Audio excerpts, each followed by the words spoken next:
Brahma पदार्था the unsolved mystery of नबकलेबरा।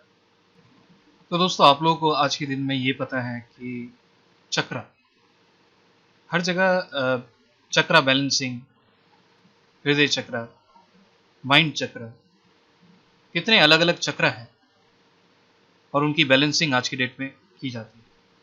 अगर मैं आप लोगों से कहूं कि प्रभु श्री कृष्ण के हृदय चक्र आज भी हमारे साथ है, तो क्या आप विश्वास करेंगे? तो चलिए उसी के बारे में इस वीडियो में बात करेंगे। चलिए आगे बढ़ते हैं।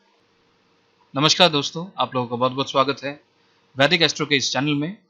आज मैं आप लोगों को एक एंशिएंट छोटा सा एक स्टोरी सुनाऊंगा जो कि श्री कृष्णा से जुड़ा हुआ है, लॉर्ड श्री कृष्णा। शुरू करने से पहले मैं प्रभु का नाम लेना चाहूंगा।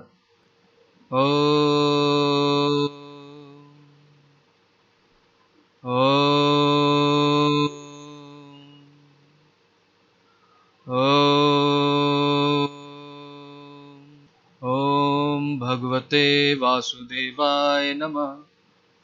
ओम भगवते वासुदेवाय नमः। ओम भगवते वासुदेवाय नमः। दोस्तों,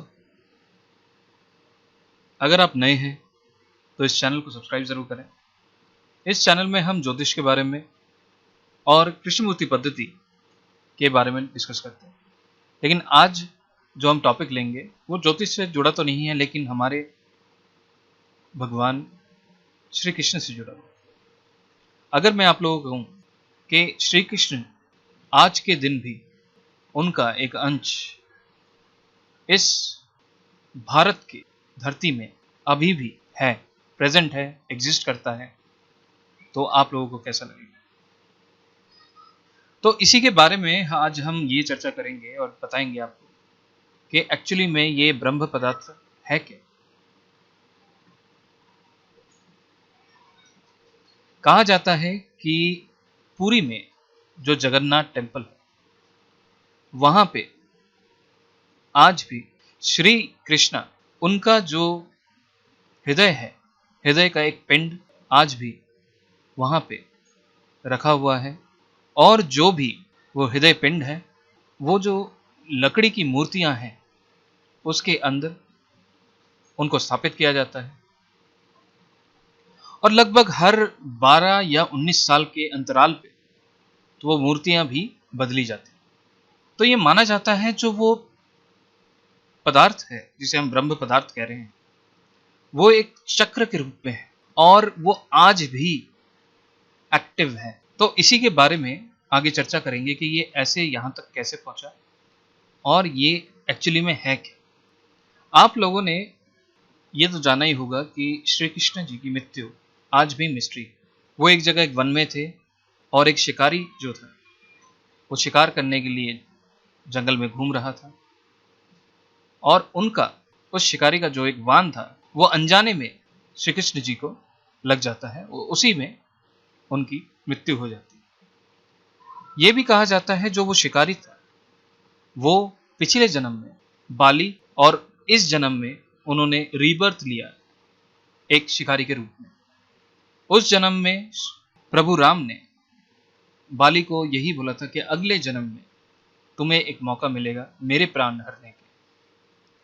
और वही मौका उनके अगले जन्म जब वो प्रभु श्री कृष्ण के रूप में जन्म लिए, तो उस टाइम जो वो शिकारी बन के आए तो वो बाली का ही रूप।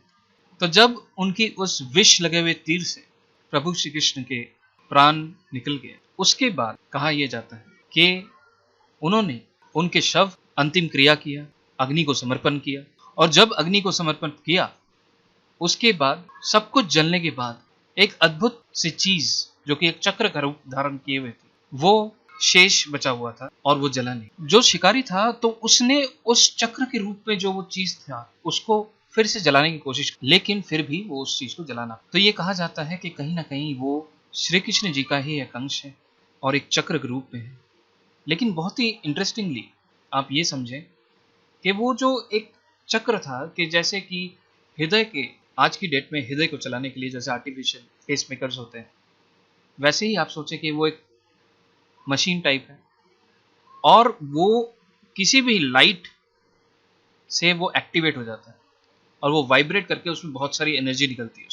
उसमें एक वाइब्रेशन, जैसे कोई भी रोशनी उसमें गिरती है तो उसमें वाइब्रेशन निकलता है और बहुत तेज एनर्जी निकलती है। तो उसको देखने के बाद तो शिकारी को ये लगा कि चलो ठीक है, ये अद्भुत जो चीज है इसके अच्छे दाम मिल सकते, तो क्यों ना मैं इस चीज किसी को बेच दूं। तो उस अद्भुत से चक्र लेकर वो पूरे भारत में एक जगह से दूसरी जगह घूमने लगा, लेकिन फिर भी किसी ने वो जो चक्र था, वो चक्र किसी ने नहीं खरीदा उससे। तो हार मानकर उसने क्या किया, एक लकड़ी का छोटा सा तख्ता बनाया और उसके ऊपर उस चक्र को रखा और पानी में बहा दिया। अब ये कहते हैं वो जो पानी में बहते बहते वो पूरी पहुंच गया, तो वहां पे ही किसी सिपाही ने वो चक्र देख के उसको उठाकर राजा के पास लिया। तो कहते हैं जो राजा, उन्होंने जब वो चक्र को अपने पास रखा तो उनको स्वप्न आए। तो स्वप्न में नारद जी ने ये बताया, तो ये जो चक्र है ये कहीं ना कहीं प्रभु श्री कृष्ण के अंश है और उनको एक एक भव्य मंदिर का स्थापना करनी है और उस भव्य मंदिर का जो भी प्रतिमा होगी वो स्वयं विश्वकर्मा जी आके बनाएंगे।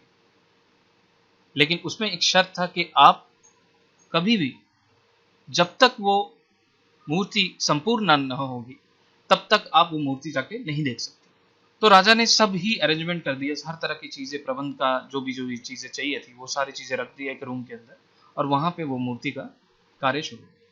तो कभी कभी राजा वहां जाते थे या अपने जानकार को भेजते थे, तो वहां जो मूर्ति बनने का जो शब्द होता था तो वो सुन के वो आ जाते थे। लेकिन एक टाइम आया जब राजा बहुत ही उत्सुक हो गए और उन्होंने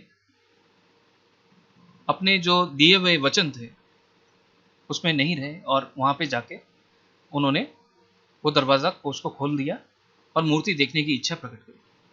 तो वहां पे उन्होंने देखा कि मूर्ति जो है वो पूरी तरह से तैयार नहीं थी और अगले दिन से विश्वकर्मा जी दोबारा आके उस मूर्तियों को नहीं बनाया। तो उसमें आप देख सकते हैं कि श्री जगन्नाथ में जो टेम्पल है वहां पे जो मूर्तियां हैं वहां पे 3 हैं, वहां पे बलराम जी हैं, वहां पे श्री कृष्ण जी हैं और उन्हीं की बहन सुभद्रा जी। तो उनकी जैसी भी मूर्ति है उस मूर्ति के अंदर उन्होंने इस चक्र की स्थापना करी और वहां पे पूजा अर्चना प्राण प्रतिष्ठा करने के बाद शुरू हुआ।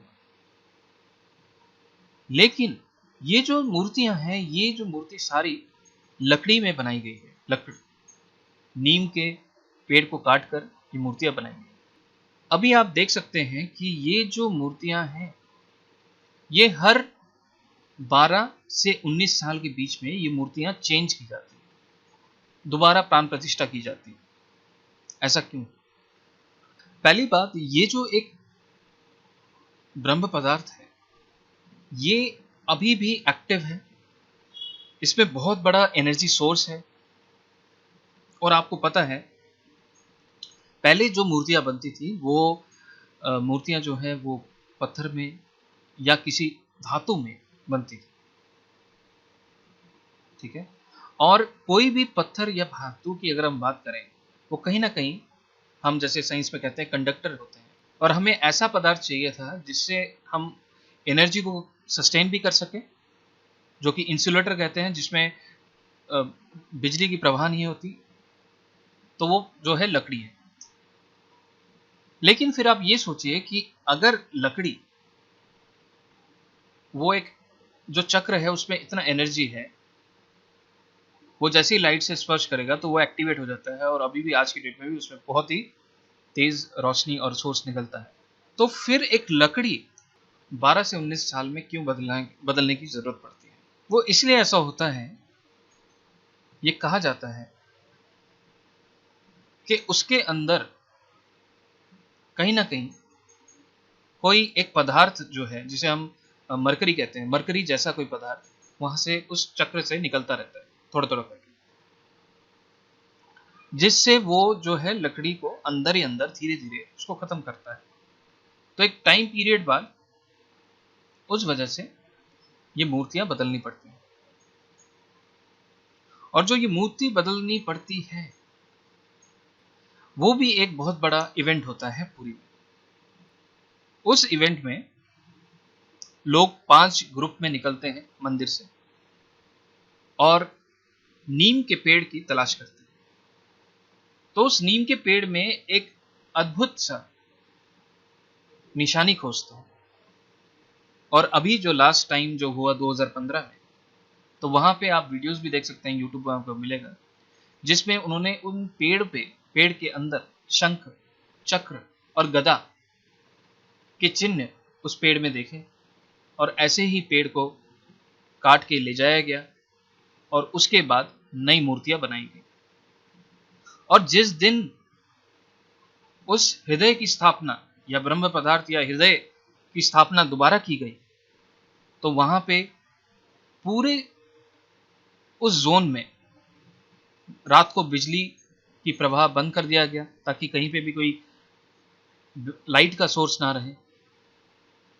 और वहां पे जो भी पुरोहित जिन्होंने ये किया, उन्होंने अपने आंखें, हाथ, ये सारे चीजें अच्छी तरह कवर किया, चाहे मोटे मोटे ग्लव्स से। और उसके बाद उन्होंने ये प्राण प्रतिष्ठा की। तो अब ये चीज समझिए कि पुराने जमाने में भी कितनी हाई टेक्नोलॉजी थी, और ये एक स्पिरिचुअल भी है और टेक्नोलॉजी भी है। और आपको पता है कि श्री कृष्ण जी जो है सुदर्शन चक्र चलाते थे, तो कहीं ना कहीं उसकी जो एनर्जी है वो कहीं ना कहीं इस हृदय जो पिंड है या चिन्ह है उसके अंदर से ही निकलता है। तो ये तो बहुत ही अद्भुत चीज है, और हमारे भारत में ऐसे कई अनोखी चीजें हैं। तो मैंने ये सोचा क्यों ना ये जो इंफॉर्मेशन है यह आप सभी तक पहुंचाऊं। हो सकता है आप में से कई लोगों को इसके बारे में पता हो, और हो सकता है कई लोगों को ना पता हो। तो इसलिए मैं यही चाहूंगा कि जिनको ये चीज नहीं पता, आप उन तक ये वीडियो पहुंचाएं, ताकि उनको भी पता चले कि प्रभु श्री कृष्ण आज भी हमारे पास, हमारे साथ, इसी धरती में, इसी पावन धरती में, भारत में अभी भी हैं। और वो पुरी के उस धाम में हैं, जगन्नाथपुरी में। आप जाकर बिल्कुल उनसे आशीर्वाद अपने जीवन काल में ज़रूर लें। तो बहुत बहुत धन्यवाद दोस्तों इस वीडियो को देखने के लिए। तो आशा करता हूँ ये वीडियो आपको अच्छा लगा। अगर अच्छा लगा, आप अपनी राय ज़रूर कमेंट क्षेत्र में दें और हमें बताएं कि क्या ये आपको पहले से पता था। तो फिर मिलेंगे दोस्तों एक नए वीडियो के साथ, नए टॉपिक के साथ। बहुत बहुत धन्यवाद मेरे साथ जुड़ने के लिए।